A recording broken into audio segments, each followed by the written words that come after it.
So this is installment 3 of trying to get my Sierra ready for the Sunday group.io activity period. So I did use denatured alcohol, 70%, to remove whatever it was on those trimmer capacitors. I assume it was probably super glue like CA. But after spraying with this bottle a little bit, I was able to soften it, and after maybe 3 or 4 applications, they all broke loose and they could turn. So the first thing I did was turn to WWV and VH, and according to the Sierra manual, it says first set the BFO trimmer to mid-range, and they say to adjust C70 for the right frequency, and we're luckily on the 10 meters, or pardon me, on the 10 megahertz 30 meter band. I set the dial to 0, and I'm not exactly sure if I think I should tune so that I can hear the announcer's voice in a normal tone. I think that means I'm exactly on frequency, and we're pretty close.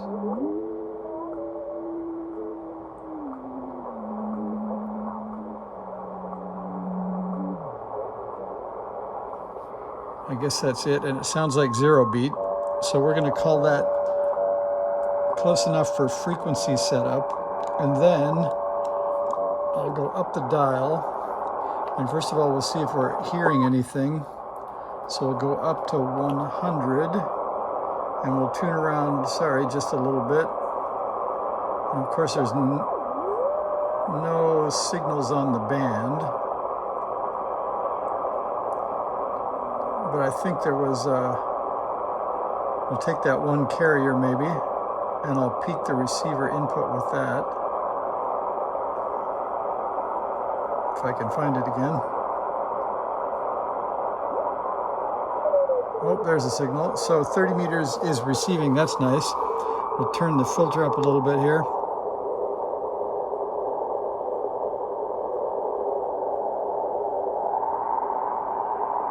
I guess it stopped.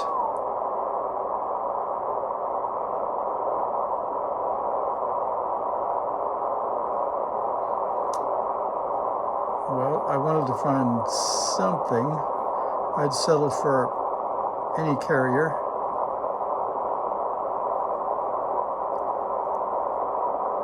I guess we can tune with noise if we have to.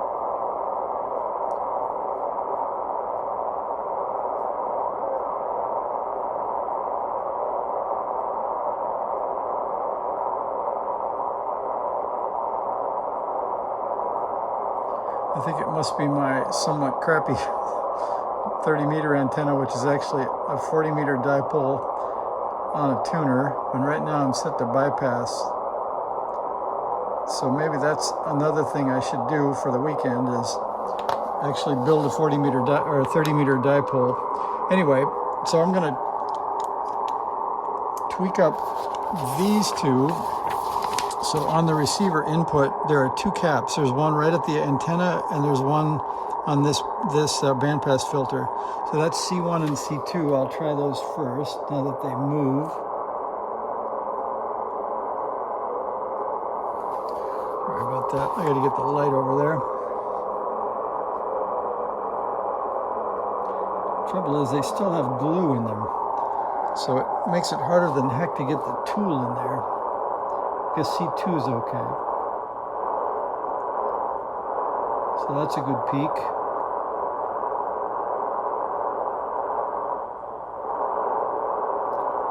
So this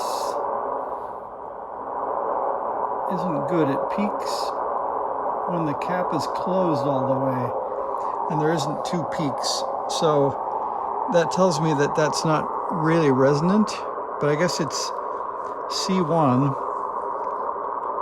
I would think L1 and C1 should tune together for a peak on 30 meters.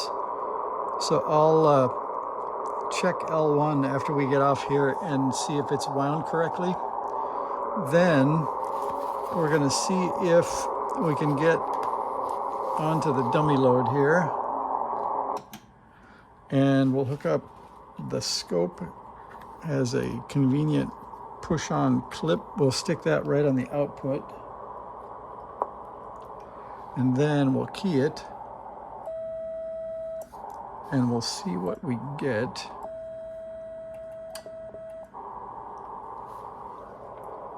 I think I did that right. And I've got the ground on the ground of the crystals, which seems to be a good solid ground.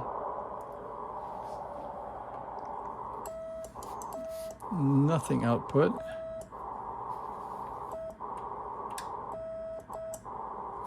Well, that's probably because when I loosened up all that glue, I probably detuned them so badly it doesn't work at all.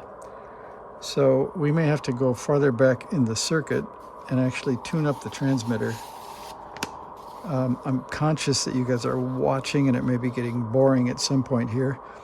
I'm going to go ahead and go to the output of the buffer and see if I can find L11 or C82.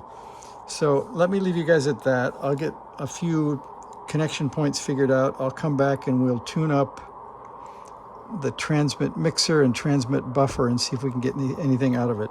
So thanks for watching. If you stuck around 6 minutes, I'm surprised, but thanks.